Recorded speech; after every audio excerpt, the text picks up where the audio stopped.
My name is Ella Wang, and I'm an Instructional Assistant Professor at Chapman University in Orange, California.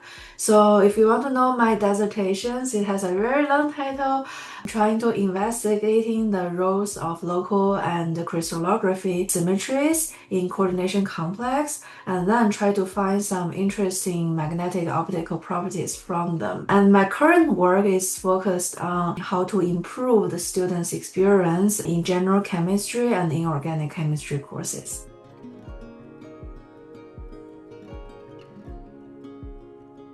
So I will share my challenge later. So it is not very smooth for my grad school, but I still think overall it is a very successful experience.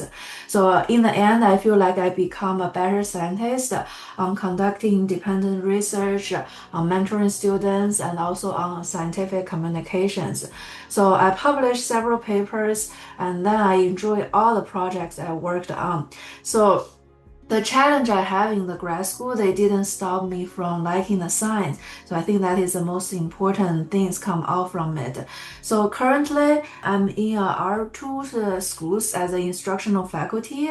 So I was on the job market for 1 year and I got the job I want. So that has been really successful. So overall, I think I'm very happy with my current status, and the grad school did help me to shape my career and help me to get the job I want.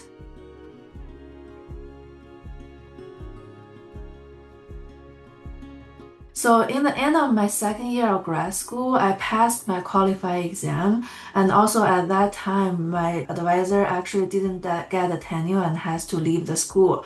So during that summer, I need to transfer to another group to continue my graduate study. So I first talked to the professor I really want to work for, and he told me he's willing to take me if he has a funding. But after 2 weeks later, he told me, oh, I actually don't have the money, I cannot take you. So I have to choose another group. I'd have to reach out to another professor. And early on, I thought it will be a smooth transition. And then I talked to my program assistant, and he told me that I only have 2 months to decide on which other group I want to pick.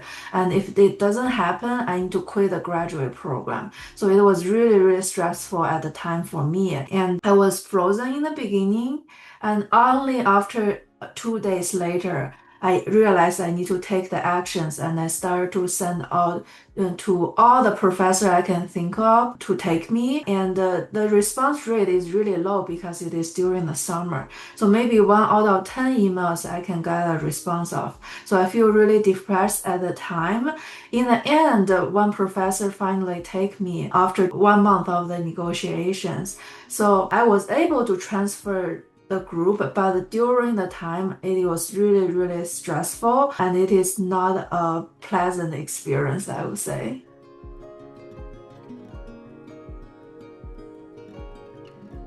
So I used several coping strategies, including the adaptive one. So the adaptive ones I used is looking for a therapist, using the meditation apps, and also I was trying to talk to friends and family. So in the middle of the very challenging time, I realized I'm probably depressed. So I look for a therapist through the school service. And I was able to book the appointment, and actually later on throughout all my graduate school time, I have weekly meeting with my therapist to talk about how to manage stress and anxieties. So that has been really helpful. It provides a safe place to talk about the problems. And I also use the meditation apps. So they provide me a short period of the time that I can walk out from the stress. So they have the practice for like 10 minutes. So sometimes I feel like it is really hard to breathe, and I can just close my eyes, put them on my headphones to listen to them, and then adjust my breath. So that has been really helpful.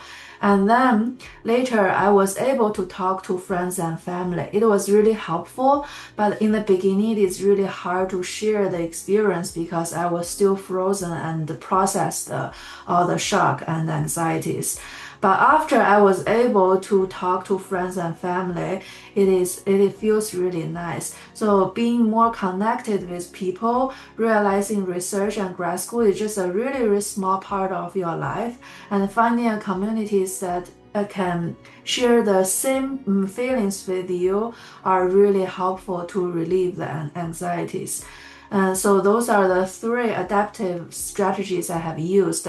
And I also experienced some maladaptive coping strategies. So those are the one maybe not good for me for health, but at that time helped me to stop thinking, not stop thinking, helped me to move on with my problems.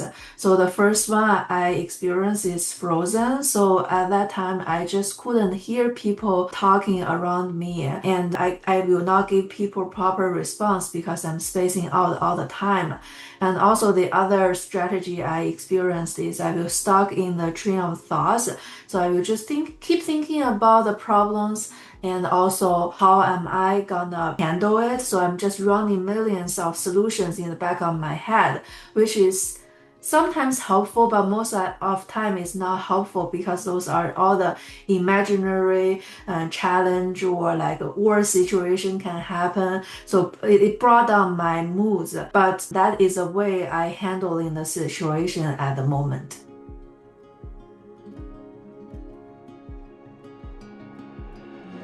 Yeah, so and this experience actually changed me how do I approach people, because in the beginning of the grad school I was a very shy introvert person. I'm easygoing, but I'm never taking initiative to approach the goal that I want. But after that event I realized I need to be more proactive. I actually need to take the initiative and reach out to grab any opportunities that I have to reach to my goal. So after I switched my group, very interestingly, the lab mates will describe me as outgoing, so completely like personality in other people's eyes, that my personality got changed. So that is the biggest change in me. So I'm still an introvert person, so the social activity still takes energy from me, but I've realized I need to reach out. So I cannot hide or pretend nothing has happened. I need to talk to people. So that is the biggest change for me in the grad school. And then the second thing is, although during the time it is really stressful, I actually was able to handle my relationship with my second advisor better than the first one. So learning from the failure, I realized the advisor is not a god, and they are also human beings. So in my first 2 years of grad school, I really want to impress my professor, and I think I need to devote my entire time into the research to make sure my advisor is happy with me. But after the failure, I realized grad school is only a really small part of my life. It is not my entire life. So the advisor should be someone support me, but they shouldn't be the one determining how much value I have. So therefore, in later with my second advisor, I can handle the professional relationship better. So that is because I realize worse things can happen, and then to annoy my advisor, the worst thing will happen is if I didn't get my PhD. And I was able to take the consequence because in the end of my second year, it could happen. And I already imagined all the other pathways I can take. So it gave me a mindset that I can talk to my advisors in a more equal positions. So most of the advisor wants us to advance the research, and the research is the only thing they care about. But when it comes to the personal development for ourselves, especially for your career choice, like when you want to graduate and what can benefits you for your career choice, that is where our graduate students need to put ourselves first and negotiate with them. So that is something I learned from the failure. I need to be able to negotiate with them. Overall, I think there are two things I learned from this experience, this failure. The first thing is to accept failure. So just accept what is happening right now and accept things will not go the way you want. And secondly, I think I learned is you need to take initiative to accomplish the goal that you want. You need to be proactive and to make sure the things is to take any opportunities you have to push the things go back to the normal as you want.